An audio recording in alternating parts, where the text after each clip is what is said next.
शुभ संध्या बच्चों, नमस्ते। तो आज आपके साथ फिर से उपस्थित है और इस वीडियो में हम बात करेंगे जैक का जो मॉडल पेपर रिलीज किया गया है एग्जाम 2022 के लिए, उसमें विज्ञान विषय के लिए जो मॉडल पेपर रिलीज किया गया है, आज हम उसके क्वेश्चन आंसर देखेंगे जो ऑब्जेक्टिव है पूरी तरीके से। तो आज का वीडियो फुल्ली इसी पर डेडिकेटेड होगा कि जो भी मॉडल पेपर है जिसमें ऑब्जेक्टिव दिया गया है हम उसकी बात करेंगे और उसके आंसर्स को हम देखेंगे। तो इसको देखने के लिए आपके पास सबसे पहला जरूरी होना चाहिए कि ये मॉडल सेट आपके पास टोटल 5 मॉडल सेट है। आज हम जितना हो सकेगा उसमें कोशिश करेंगे कि आज कितना बता पाते हैं। तो इसमें जो आपके पास मॉडल सेट होना जरूरी है इस तरीके से, हर मॉडल सेट में 40 क्वेश्चन है। तो हम 40 गुना 5 200 क्वेश्चन को डेडिकेशन आपको यहाँ पर बताएंगे कि 200 क्वेश्चन का ऑब्जेक्टिव इसका क्या है और ऑब्जेक्टिव को पूरा एक्सप्लेन करेंगे जिससे आपको कुछ हेल्प हो सके, आपको कुछ मदद मिले और ऑब्जेक्टिव क्वेश्चन जो भी विज्ञान में है उसको आप आसानी से सॉल्व कर सके। तो चलिए हम शुरू करते हैं। सबसे पहले हम विज्ञान का, मेरे पास है सेट 2, विज्ञान का सेट नंबर 2 है मेरे पास। इसको हम शुरू करते हैं, देखते हैं सेट नंबर 2 में जो 40 क्वेश्चन है वो क्या है। देखिए आपके पास ये सेट होना जरूरी है, उसी के बाद आप समझ सकेंगे, क्योंकि सवाल लिखना यहाँ पर संभव नहीं है। इसलिए हम सारे ऑप्शंस पर चर्चा करेंगे और कौन सा सही ऑप्शन है। तो पहला क्वेश्चन है कि किसी अवतल दर्पण की फोकस दूरी एफ और त्रिज्या आर, फोकस दूरी एफ है और त्रिज्या आर, तो ये दोनों के बीच में क्या संबंध होता है। पहला जो ए ऑप्शन है ना वो है R equal to F by two, जो कि गलत है, और F equal to R by two, ये ठीक है। और सी नंबर जो है आर इक्वल टू एफ, और डी नंबर जो है इनमें से कोई नहीं, none of the above, NOTA, ये वाला। तो इस तरीके से ऑप्शन है कि फोकस दूरी और रेडियस ऑफ कर्वेचर और फोकल लेंथ में क्या आपका संबंध है। तो ये देखिए, कोई भी दर्पण होता है तो दर्पण क्या होता है, एक गोले का भाग होता है। तो दर्पण जिस गोले का भाग होता है उस गोले की जो त्रिज्या होती है उसको हम क्या बोलते हैं, उसको बोलते हैं उसका वक्रता त्रिज्या। और फोकस दूरी क्या है, एक गोला है और इसका सेंटर यहाँ होता है और इसके समांतर जो पैरेलल किरणें आती हैं वो परावर्तन के पश्चात जहाँ पर टकराती है लौट करके, वो होता है फोकस दूरी। तो एक फोकस दूरी जो होता है वो आर का आधा होता है। Focal length of concave mirror is half of the length of radius of curvature, तो उसके त्रिज्या का, वक्र त्रिज्या का आधा होगा। तो F equal to R by two, option number B सही है। जो दूसरा है कि प्रकाश के परावर्तन के कितने नियम होते हैं। तो प्रकाश के परावर्तन के 2 नियम हैं। ए प्रकाश का परावर्तन है तो 2 नियम है, ए आपतित किरण, ए परावर्तित किरण। तो पहला नियम क्या कहता है, आपतन कोण इक्वल टू परावर्तन कोण, और दूसरा नियम कहता है कि आपतित किरण, परावर्तित किरण और आपतन बिंदु पर लंब, ये तीनों एक ही तल में स्थित होंगे। तो जो दूसरा वाला क्वेश्चन है उसका बी ऑप्शन सही हो जाएगा कि परावर्तन के कितने नियम होते हैं, 2 नियम होते हैं। तीसरा है कि समतल द्वारा बना प्रतिबिंब होता है।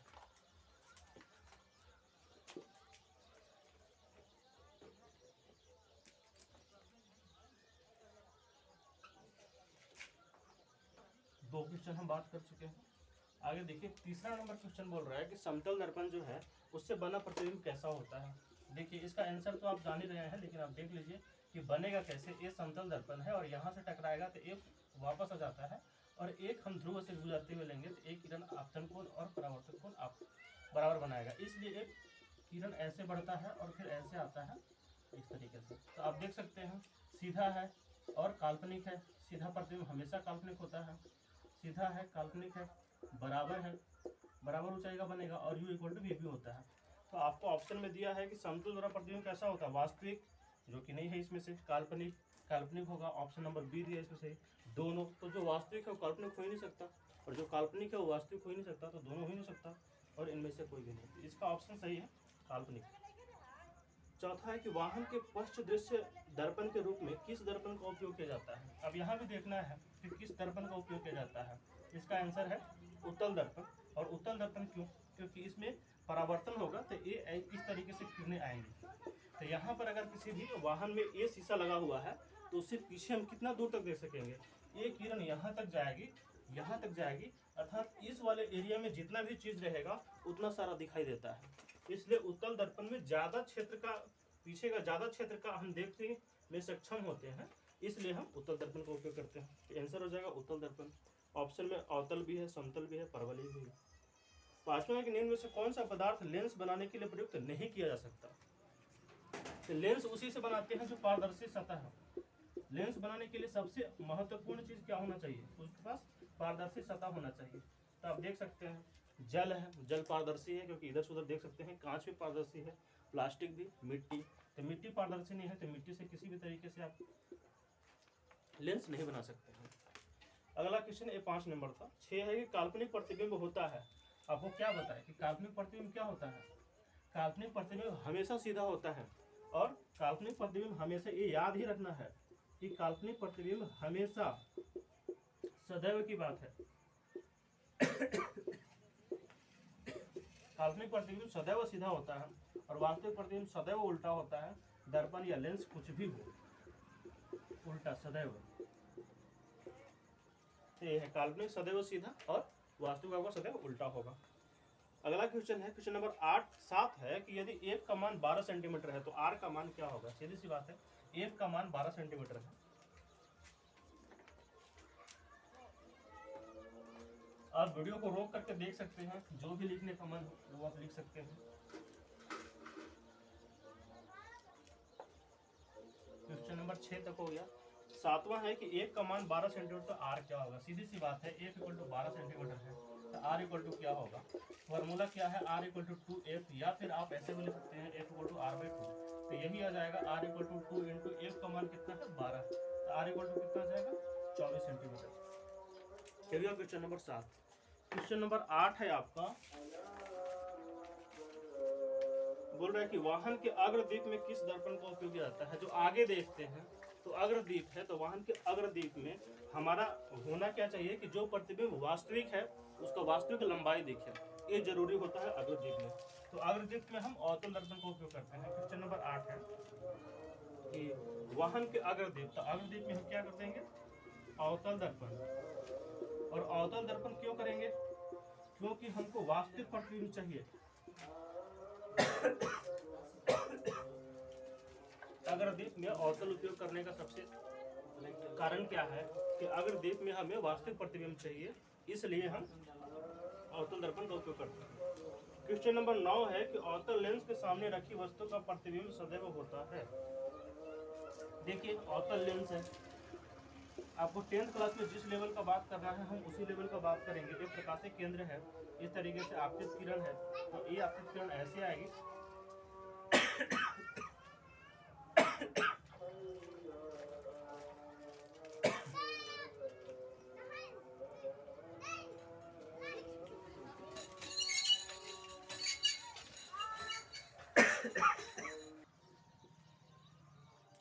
क्वेश्चन नंबर 8 है आपका कि क्वेश्चन नंबर 8 नहीं है बल्कि क्वेश्चन नंबर 9 है कि अवतल लेंस में सामने रखी वस्तु का प्रतिबिंब कैसे बनेगा?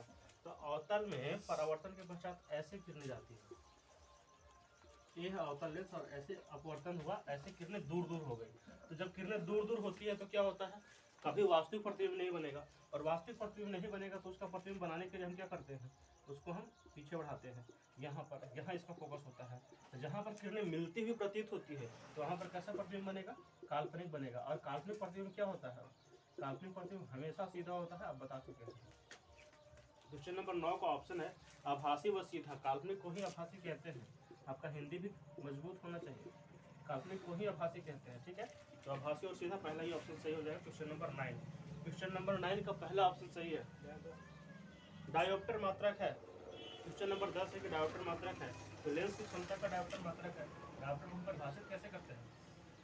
लेंस की क्षमता P होता है, P होता है व्युत्क्रम, फोकस दूरी का व्युत्क्रम होता है 1/8। तो P का जो मात्रक है, P का जो मात्रक है उसी को हम डायोप्टर लिखते हैं। तो लेंस की क्षमता का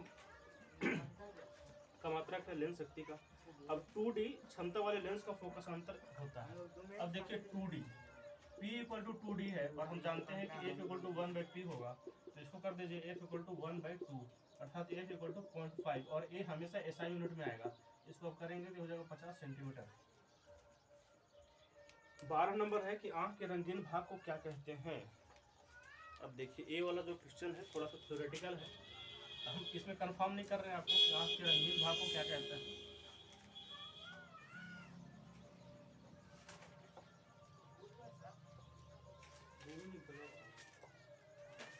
क्वेश्चन नंबर 12, आंख के रंगीन भाग को क्या कहते हैं? आंख के रंगीन भाग को क्या कहते हैं? हम कंफर्म नहीं कर रहे हैं, लेकिन शायद आंख के रंगीन भाग को परितारिका बोलते हैं। इसमें हम कंफर्म नहीं है, इसलिए आप देख लीजिएगा। ऐसी बात नहीं है कि हम कुछ भी बता दें। आँख का रंगीन भाग, इसको आप देख सकते हैं, ऐसे शायद 5 तारीख का है, देख लीजिएगा, मिल ही जाएगा। 13 नंबर है कि मानव नेत्र के जिस भाग पर किसी वस्तु का प्रतिबिंब बनता है वह है। तो मानव नेत्र क्या है? ये लेंस होता है और इसके आगे बहुत सारे ऐसे पेशियाँ बनी होती है, ये ऐसे कनेक्टेड होता है ऐसे, और यहाँ पर एक बड़ा सा ऐसे गोला होता है, और ये जो गोला है ना, इसी का नाम है दृष्टिपटल, इसी का नाम है दृष्टिपटल, या फिर इसी को कहते हैं हम रेटिना। तो रेटिना पर बनता है, और यही क्या होता है, जब लेंस ऐसे बढ़ता है, आँख खोलते हैं तो लेंस बड़ा हो जाता है, आँख बंद करते हैं तो लेंस छोटा हो जाता है। उसी के अनुसार से एक गोला छोटा भी हो सकता है और एक गोला बड़ा हो सकता है। यही आँख की वक्र त्रिज्या को बदलने की क्षमता को समझन क्षमता भी कहते हैं।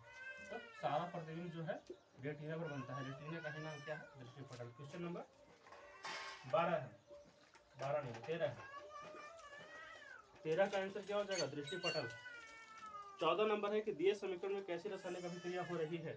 रासायनिक अभिक्रिया देखिए 14 नंबर में एक ही अभिकारक है 2NaHCO3, एक ही अभिकारक है और उससे बहुत सारे बन रहे हैं Na2CO3 plus H2O plus CO2, बहुत सारे, एक अभिकारक है बहुत सारे बन गया, तो कैसा अभिक्रिया हो गया? वियोजन अभिक्रिया। ये वियोजन का उदाहरण है, एक अभिकारक और बहुत सारे उत्पाद। तो ऑप्शन नंबर बी है आपका वियोजन। 15 है कौन सी रासायनिक अभिक्रिया संतुलित है? तो संतुलित के लिए आप बराबर देख सकते हैं जिसमें परमाणुओं की संख्या बाएं तरफ और दाएं तरफ अर्थात अभिकारक में और उत्पाद में दोनों में बराबर है। ए है तो Na2O plus H2O equal to NaOH, ये बिल्कुल गलत है। आप देख सकते हैं कि सबको लिख दे रहे हैं, आप देख सकते हैं सोडियम इधर 1 है इधर 2 है। दूसरा वाला है कि 4Al, 4 में अमोनियम है 2 ऑक्सीजन है 2Al2O3, ये भी ठीक नहीं है। ऑक्सीजन 6 है, ऑक्सीजन इधर 4 है 2CuO प्लस O2, CuO यहाँ पर भी 2 होना चाहिए था। Zn प्लस CuSO4, ये ठीक है। ZnSO4 प्लस CO, इसमें सारे संतुलित हैं। Option number D question number 15 है। क्वेश्चन नंबर 15 का सही ऑप्शन डी है। अब सारे में देख सकते हैं संतुलित नहीं है बाकी कोई। अब किस पदार्थ का उपचयन या अपचयन हो रहा है? 16 में है उपचयन। उपचयन हम क्या बोलेंगे? ऋणात्मक तत्वों का संयोजन, अर्थात जुड़ता है। ऋणात्मक, कोई भी ऋणात्मक तत्व जुड़ सकता है जब भी हम उपचयन का बात करते हैं। ऋणात्मक तत्व में क्या है? ऑक्सीजन ऋणात्मक तत्व है, हाइड्रोजन धनात्मक तत्व है, ये क्या हो जाएगा? ऋणात्मक तत्वों का योग। और यही अपचयन कर देंगे तो ऋणात्मक तत्वों का ह्रास हो जाएगा। अपचयन, ऋणात्मक तत्वों का ह्रास।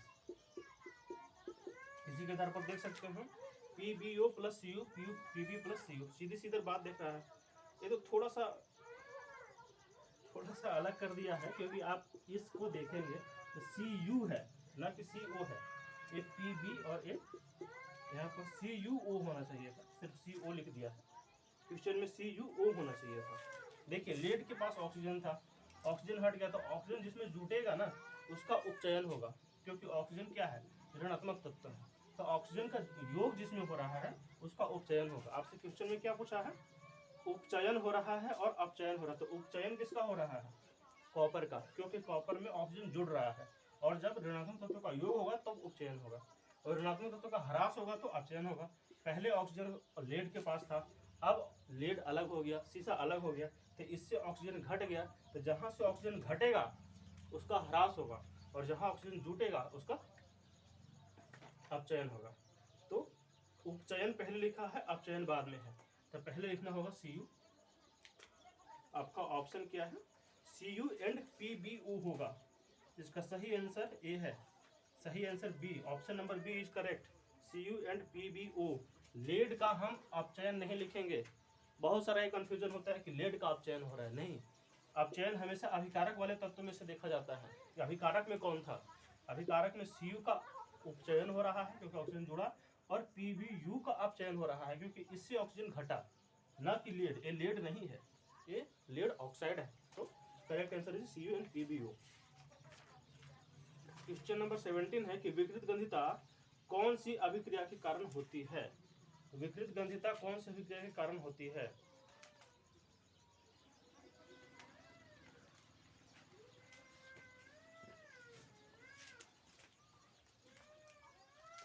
क्वेश्चन नंबर 17 है। क्वेश्चन नंबर 17 विकृत गंधिता। विकृत गंधिता इसमें क्या होता है कि नाइट्रोजन जो है, नाइट्रोजन का उपचयन हो जाता है, नाइट्रस ऑक्साइड बनता है, उसमें ऑक्सीजन का योग होता है। तो ऑक्सीजन का योग होने पर कौन सा अभिक्रिया हो जाएगा? उपचयन अभिक्रिया। ऑप्शन नंबर ए है। क्वेश्चन नंबर 17 का उपचयन होगा। अब देखिए कि चूने से सफेदी करते समय चूना में पानी डालने पर उष्मा निकलती है। कौन सी अभिक्रिया है जिसमें उष्मा निकलता है? चूना क्या हो गया? Calcium oxide. पानी मिला दिए, ये बन गया। तो जब भी उष्मा निकलेगा तो आपका होगा उष्मा क्षेपीय अभिक्रिया, जिसमें उष्मा उत्पन्न होती है। ऐसी अभिक्रिया जिसमें उष्मा उत्पन्न होती है। अगला है कि लोहे के कील को, एक क्वेश्चन नंबर कितना है? 18। अगला क्वेश्चन नंबर 19। लोहे के कील को कॉपर सल्फेट के विलयन में डालने पर कॉपर सल्फेट के विलयन का नीला रंग धूसर हो जाता है। इसमें कौन सी अभिक्रिया है? सीधी सी बात है कि इसमें विस्थापन अभिक्रिया होती है, क्योंकि लोहे के कील आपका Fe है, ये कॉपर सल्फेट आपका CuSO4 है। ये क्या होता है कि FeSO4 बना लेता है MCU। अब देखिए आयरन का संयोजकता 2 भी होता है और 3 भी होता है, उसके हिसाब से आप लिख सकते हैं। ऑप्शन नंबर क्या है? सी नंबर, विस्थापन। सही आंसर क्या है इसका? विस्थापन। क्वेश्चन नंबर 20 में है, क्योंकि कौन सा प्राकृतिक सूचक है? मिथाइल ऑरेंज, फिनोल्फ्थालीन, लिटमस और मिथाइल रेड। लिटमस इसका सही आंसर है। लिटमस सबका प्राकृतिक सूचक में आएगा, बाकी सब रासायनिक में आ जाएंगे। क्वेश्चन नंबर 20 प्राकृतिक सूचक है आपका लिटमस। 21 है कि निम्नलिखित में से किस पदार्थ में लिटमस पत्र डालने पर वह लाल नहीं हो पाएगा? देखिए आगे क्वेश्चन नंबर 20 तक हो गया।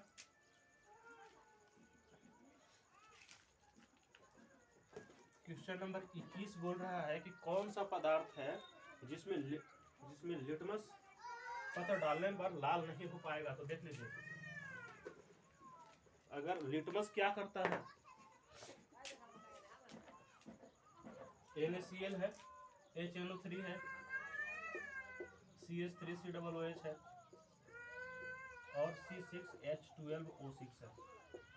तो लिटमस क्या करता है कि जो भी अम्ल है उसको लाल कर देगा और जो भी क्षार है उसको नीला कर देगा। लिटमस पत्र का काम क्या है? क्वेश्चन नंबर 21 में लिटमस पत्र का काम है कि जो भी अम्ल है उसको क्षार कर देगा और जो अम्ल है उसको लाल कर देगा और जो क्षार है उसको नीला कर देगा। तो इस स्थिति में HCl भी अम्ल है, HNO3 भी अम्ल है और CH3COOH भी अम्ल है। इसमें भी ऑक्सीजन की संख्या ठीक ठाक है, लेकिन इसमें ऑक्सीजन की संख्या इतनी नहीं है कि उसमें अम्लीय गुणधर्म कम हो जाएगा। इसमें हाइड्रोजन की संख्या है 12, लेकिन इसमें अम्लीय गुणधर्म की कमी है, इसलिए इसको लाल नहीं कर पाएगा। आंसर इसका ए होना चाहिए, क्योंकि ये लाल नहीं कर पाएगा। सही आंसर इसका डी है, क्योंकि ए भी अम्ल है, ए भी अम्ल है और ए भी अम्ल है। और अम्ल हम कैसे कह रहे हैं? क्योंकि ये सबका जो विलयन है, जलीय विलयन, वो H+ आयन देगा। सिर्फ हाइड्रोजन की उपस्थिति आप मत देखिए, इसमें तीनों में H+ आयन देगा, लेकिन ये जो है ये H+ आयन नहीं देगा, ये H+ आयन नहीं देगा। एक ऐसा यौगिक है जिसको हम जल में घोलेंगे तो H+ आयन नहीं देगा, इसलिए इसका अम्लीय गुणधर्म प्रदर्शन नहीं करेगा, इसलिए लाल रंग नहीं आएगा। सही ऑप्शन डी है। आगे है कि दिए गए लवण में क्रिस्टलीकरण का जल मौजूद है। सीधी सी बात है, एक ही ऑप्शन दिया हुआ है, क्रिस्टलीकरण का जल मौजूद है। CuSO4 × 5H2O। H2 इसके साथ जस्ट कनेक्टेड होता है, इसके फॉर्मूले में कोई इंटरफेयर नहीं करता, लेकिन ये इसके साथ कनेक्टेड है, इसको क्रिस्टलीय जल बोलते हैं। ऑप्शन नंबर सी है 22 का। 23 है अग्निशामक यंत्र में किस लवण का प्रयोग होता है? अग्निशामक यंत्र, ये NaCO3 यहाँ लिख रहे हैं, बट NaCO3 नहीं है। अग्निशामक यंत्र में शायद अमोनियम क्लोराइड होता है, कंफर्म नहीं है, आप एक बार कंफर्म कर लीजिएगा। अग्निशामक यंत्र में ammonium chloride NH4Cl, ammonium chloride एक बार देख लीजिएगा, या फिर हम आपको करेक्ट कर देंगे, हम भी करेक्ट कर देंगे, बाकी आप देख लीजिएगा अगर ऐसा होगा तो। अमोनियम क्लोराइड अग्निशामक यंत्र में। बाकी NaCl करेंगे नहीं, Na2CO करेंगे नहीं, यही करेंगे, यही ऑप्शन होगा। NaCl तो खाने की चीज़ है, Na2CO धोने की चीज़ है, NaCl भी नमक है, NH4Cl। 23 नंबर 24 है कि जल की अनुपस्थिति में हाइड्रोक्लोरिक अम्ल अपना अम्लीय गुणधर्म प्रदर्शित नहीं करता, क्योंकि जल की अनुपस्थिति में, तो सीधी सी बात है कि H+ आयन उत्पन्न नहीं कर सकता। H+ आयन ऑप्शन है क्वेश्चन नंबर 24 है कि जल की अनुपस्थिति में हाइड्रोक्लोरिक अम्ल अपना अम्लीय गुणधर्म प्रदर्शित नहीं करता है, क्योंकि पहला है उसमें H+ आयन उपस्थित रहते हैं। तो H+ आयन उपस्थित तो रहते ही हैं, उसमें कोई दिक्कत नहीं है, लेकिन जल नहीं रहेगा तो उपस्थित नहीं रहेगा, क्योंकि जल में ही HCl को जब जल में घोलेंगे ही तब H+ आयन आएगा और Cl- अलग जाएगा। इस तरीके से जल नहीं रहेगा तो H+ आयन नहीं रहेगा, और H+ आयन नहीं रहेगा, अनुपस्थित रहेगा, तो वो अम्लीय गुणधर्म नहीं दिखाएगा। 24 का सही आंसर बी हो जाएगा। 25 का है पदार्थ ABCD का pH 2, 7, 10 और 14 है। ABCD 2, 7, 10 और 14 ऐसा दिया हुआ है। तो कौन सा यह पदार्थ में कौन अम्ल है? अम्ल का pH मान क्या होता है? 7 से कम होता है। 7 क्या है? जल का pH मान है। जल का pH मान 7 है। जिसका pH मान जल से कम वो अम्ल, जिसका जल से अधिक वो क्षार। तो जल से अम्ल कम किसका है? ए का। तो इसका ऑप्शन ए में ही ए दिया हुआ है, तो ठीक है। अगला है इस चित्र में कौन सी अभिक्रिया हो रही है? तो चित्र क्या है? सिल्वर क्लोराइड है और चाइना डिश है। अब सीधी सी बात है, सिल्वर क्लोराइड है तो NaCl है, इसको लाइट करके NaCl सिल्वर क्लोराइड AgCl3 है, सिल्वर AgCl है।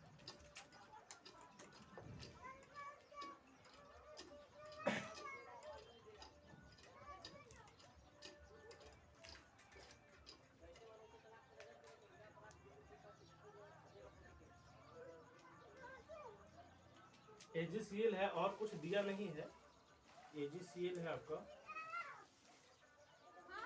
हाँ, सिल्वर क्लोराइड ही है। क्वेश्चन नंबर 26 है। AgCl है, ए वियोजन अभिक्रिया का उदाहरण है। आपको इसमें बहुत सारा दिया हुआ था। AgCl जो है, इसमें हम सूर्य के प्रकाश में इसको गर्म करते हैं, ये अपघटित हो जाता है। AgCl में ऐसे आएगा, जिसको आयन में ही आएगा, तो ये आपका वियोजन अभिक्रिया में आ जाएगा। इसका सही आंसर क्या है? सही आंसर वियोजन है, शायद ऑप्शन बी है। तो ऑप्शन नंबर बी। 27 है कि शरीर में उत्पन्न हानिकारक अपशिष्ट पदार्थों का शरीर से बाहर निकलने की प्रक्रिया किस जैव प्रक्रम से होती है? तो जो बाहर निकलने की प्रक्रिया है, उस प्रक्रिया को ही हम क्या कहते हैं? उत्सर्जन। उत्सर्जन का अर्थ ही है बाहर निकलना। तो कुछ भी है या कुछ भी कार्बन डाइऑक्साइड बाहर निकलता है, तो इसको भी हम उत्सर्जन कहते हैं। 29 नंबर क्वेश्चन है कि अमीबा में किस प्रकार का पोषण होता है? स्वपोषी, परजीवी, मृतजीवी और प्राणी संभोजी। अब देखिए, मृतजीवी भी नहीं होता, स्वपोषी भी नहीं, स्वपोषी तो बिल्कुल नहीं होता, परजीवी भी नहीं होता, प्राणी संभोजी पोषण। अमीबा में किस तरह का पोषण होता है? तो प्राणी संभोजी पोषण, प्राणी संभोजी पोषण। अगला है कि लार में कौन सा एंजाइम होता है? तो लार में लाइपेज एंजाइम होता है। लार में जो एंजाइम है उसका नाम है लाइपेज। लार में जो एंजाइम है वो है लाइपेज। ऑप्शन नंबर डी, लार में लाइपेज एंजाइम है। अब श्वसन प्रक्रिया में पायरुवेट का कार्बन डाइऑक्साइड जल और ऊर्जा में विखंडन कहाँ होता है? ए है माइटोकॉन्ड्रिया। श्वसन प्रक्रिया में पायरुवेट का कार्बन डाइऑक्साइड जल और ऊर्जा में जो विखंडन है वो माइटोकॉन्ड्रिया में होता है। इसका सही आंसर माइटोकॉन्ड्रिया है, माइटोकॉन्ड्रिया। ऑप्शन नंबर डी में दिया हुआ है। और होता क्या है? पायरुवेट का जो भी पायरुवेट रहता है, पायरुवेट का एक अणु का एक फॉर्मूला होता है, उसका विखंडन होता है, तो बनेगा आपका जल प्लस कार्बन डाइऑक्साइड और ऊर्जा। ये जो विखंडन होता है माइटोकॉन्ड्रिया में। Option number D. अगला है कि पौधे में जल तथा खनिज लवण का संवहन किसके द्वारा होता है? जल और खनिज लवण। तो पौधे में 2 ऊतक है। Question number 32। एक जाइलम है और एक फ्लोएम है। जाइलम जड़ में होता है और फ्लोएम पत्ते में होता है। तो फ्लोएम का काम क्या है? भोजन पहुंचाना, और इसका काम क्या है? पानी पहुंचाना। क्यों? क्योंकि जड़ में ये होता है और जड़ में ही पानी आती है, और ये पत्ते में होता है और पत्ते ही भोजन बनाते हैं। आप ऐसे भी देख सकते हैं, जो जड़ में है वो पानी पहुंचाएगा और जो पत्ते में है वो भोजन पहुंचाएगा। तो इसका सही आंसर क्या है? जाइलम है इसका सही आंसर, जो जल और खनिज लवण का। तो ये सही ऑप्शन इसका ए है। अब किसी समष्टि अपना अस्तित्व बनाए रखने के लिए कौन प्रक्रिया आवश्यक है? पोषण, श्वसन, जनन, नियंत्रण। अब देखिए, समष्टि अस्तित्व बहुत सारी चीज़ों पर निर्भर करता है। ऐसे जितनी भी दिए हैं वो सारे आवश्यक हैं। पोषण भी आवश्यक है, श्वसन भी आवश्यक है। अगर इन दोनों को क्रियाएं मानेंगे, जनन को क्रियाएं मानेंगे, तो सबसे ज़्यादा करेक्ट ऑप्शन इसमें नियंत्रण आएगा, नहीं तो ऐसे जनन आएगा। ऐसे है जरूरी सब। जनन अर्थात आप अपने जैसा जीव उत्पन्न कर रहे हैं, आप अपना जीव पैदा कर रहे हो, वो भी जरूरी है आपके अस्तित्व के लिए। अब पैदा तो कर दिए तो पोषण भी जरूरी है। पैदा कर दिए, खाएंगे पिएंगे नहीं तो भी नहीं चलेगा। श्वसन भी जरूरी है क्योंकि सांस भी लेंगे। नियंत्रण भी जरूरी है। अब देखिए, नियंत्रण क्या है? नियंत्रण ये कह रहा है कि बाहरी पर्यावरण के साथ क्या संबंध है। जैसे बाढ़ आ गया, भूकंप आ गया, भूखा आ गया, कोई ऐसा जानवर का प्रजाति आ गया जो उस प्रजाति को भोजन के रूप में ग्रहण करता है। तो इस तरीके से नियंत्रण भी इसका एक सही आंसर हो सकता है। लेकिन जनन को भी आप कह सकते हैं ऐसे। इसमें क्लियर नहीं किया है कि आपका बाहरी सोर्स के आधार पर कहना है या फिर आप अपने ऊपर निर्भर करना है। लेकिन जब भी समष्टि की बात है तो इसका अस्तित्व बनाए रखने के लिए इसका सही आंसर, अगर एक तीनों के हिसाब से बात की जाए तो पोषण, श्वसन और जनन एक व्यक्ति पर निर्भर करता है या फिर उस जीव पर निर्भर करता है। लेकिन नियंत्रण होना सबसे ज़्यादा आवश्यक है। इसमें आंसर मोर देन वन है, लेकिन नियंत्रण सबसे ज़्यादा करेक्ट होगा, क्योंकि नियंत्रण जो है वो बाहरी वस्तुओं पर निर्भर करता है, कोई बाहरी चीज़ों पर। अगला है, दिया गया चित्र किस प्रकार को जनन को दिखाता है? तो ये जनन आपका पुनरुद्भवन है। पुनरुद्भवन में ही क्या होता है कि एक शरीर जो है, एक मान लीजिए कि एक कोई शरीर है और एक 3-4 जगहों से कट जाता है। अब ऐसे 4 जगहों से कटता है कि इसको जीवित रहने के लिए जितने अंग की आवश्यकता है इसमें भी है, इसको जीवित रहने के लिए जो अंग की आवश्यकता है इस भाग में भी है और इस भाग में भी है। तो इस तरीके से कटने पर ये 3 अलग अलग जीव बन जाते हैं इस तरीके से। तो इस प्रक्रिया को हम क्या बोलते हैं? पुनरुद्भवन। Option number C, option number D. ये हो गया क्वेश्चन नंबर 34। ये क्वेश्चन नंबर 34 था। आपका पहला सेट अब कंप्लीट होने वाला है। क्वेश्चन नंबर 35 है कि परागकण का एक पुष्प से दूसरे पुष्प पर स्थानांतरित होने का कहलाता है। ये जो क्रिया है उसको हम कहते हैं परागन। 35 का आंसर क्या होगा? परागन। परागकण एक पुष्प से, एक पुष्प 1 से लेकर के अब यहाँ से यहाँ स्थानांतरित होता है पुष्प 2 तक, या फिर आप कह सकते हैं पुष्प नर से पुष्प मादा तक। अब पुष्प नर से पुष्प मादा तक 2 तरीके से ट्रांसफर होता है, एक तो कीट और एक है वायु। तो इसी के आधार पर परागन को 2 तरीके से बांटा गया है, एक कीट परागन, एक वायु परागन। और भी तरीका है कि पुष्प नर पुष्प और मादा पुष्प एक ही पुष्प के अंदर है तो स्वपरागन होगा, दोनों पुष्प अलग अलग है तो परपरागन होगा। खैर, इसका सही आंसर बी है, आंसर परागन। 36 है, भ्रूण को माँ के गर्भाशय के किस भाग से पोषण मिलता है? भ्रूण को माँ के गर्भाशय के किस भाग से पोषण मिलता है? जी हाँ, इसका आंसर आपका यही आ जाएगा, प्लेसेंटा। प्लेसेंटा से ग्रहण करता है। माँ के प्लेसेंटा का जो भाग है उससे कोई भ्रूण आपका भोजन ग्रहण करता है। डिंबवाहिनी नहीं करता, ग्रीवा नहीं करता, अंडाशय नहीं करता, ऐसे तो जनन के भाग है जी, प्लेसेंटा इससे ग्रहण करता है। अगला है कि एक उत्तम ऊर्जा के स्रोत की क्या विशेषता है? उत्तम ऊर्जा का स्रोत की विशेषता क्या होनी चाहिए? ऊर्जा अधिक होनी चाहिए, आसानी से उपलब्ध होनी चाहिए, सस्ता भी होनी चाहिए, ये सब चीज़ें हैं। तेजी से जलता हो, उसमें स्वयं आग लग जाए, उसमें स्वयं आग लग जाए वाली सही नहीं है। सबसे सही है कि प्रति एकांक द्रव्यमान अधिक कार्य करे, कि उसका मात्रा कम हो और ऊर्जा अधिक हो। तो ये ऑप्शन नंबर सी सही है, 37 का सी नंबर। 38 है कि पवन ऊर्जा का उपयोग करने के लिए पवन चक्की की चाल कम से कम कितनी होनी चाहिए? तो कम से कम इसका 15 किलोमीटर प्रति घंटा, ऑप्शन नंबर ए 15 किलोमीटर प्रति घंटा जो है वो आपका होना चाहिए। पवन की चाल कम से कम 15 किलोमीटर प्रति घंटा। 39 से निम्नलिखित में से कौन समाप्य ऊर्जा का स्रोत है जो एक बार उपयोग करने के बाद फिर से उसका उपयोग उसी रूप से नहीं कर सकते हैं, तो वो आपका समाप्य ऊर्जा है। ऑप्शन है सौर ऊर्जा, कभी खत्म नहीं होगा, कोयला, नाभिकीय ऊर्जा, ज्वारीय ऊर्जा। तो सही आंसर इसका है कोयला, बी नंबर 39 का सही आंसर बी कोयला। कोयला आपका समाप्य ऊर्जा है। अगला क्वेश्चन है कि पराग कोष में होते हैं, पराग कोष में पराग कण होता है, बाह्य दल, अंडाशय और अंडक, ये तीनों मादा पुष्प के अंग हैं। तो और पराग कोष क्या है, वो नर पुष्प का अंग है। तो पराग कोष कहाँ होंगे, आपके परागण में होंगे, पराग कण।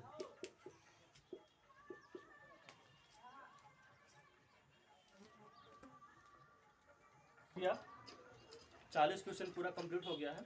40 क्वेश्चन पूरा कंप्लीट हो गया। 40 क्वेश्चन आपका सेट नंबर 2 था, तो ये सेट नंबर 2 हो गया। इस वीडियो में एक ही सेट, अब अगला सेट हम अगले वीडियो में बनाएंगे। और इस वीडियो में आज यहीं तक। आप लोग ध्यान दीजिए और पढ़िए, और सेट को जो भी आपको लगता है, जो भी क्वेश्चन है, तो कुछ भी क्वेश्चन है तो आप कमेंट कीजिए, बताइए, ऐसा जो भी है हम आपको पूरा करने की कोशिश करेंगे। तो हम अगला सेट अगले वीडियो में लेके आएंगे। तब तक के लिए इस सेट में हम आपसे विदा लेते हैं। नमस्ते, धन्यवाद।